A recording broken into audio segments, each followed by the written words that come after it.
প্রিয় দেশবাসী, আপনারা ইতিমধ্যে অবগত হয়েছেন জাতির জনক বঙ্গবন্ধু কন্যা শেখ হাসিনা বেঁচে আছেন। এজন্য আল্লাহর দরবারে অশেষ শুকরিয়া আদায় করছি।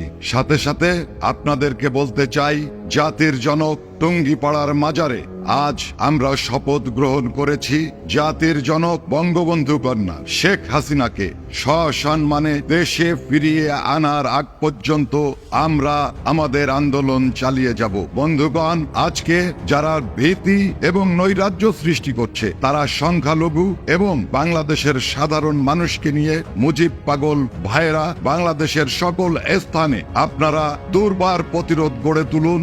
এই আহ্বান জানাচ্ছি। জয় বাংলা, জয় বঙ্গবন্ধু।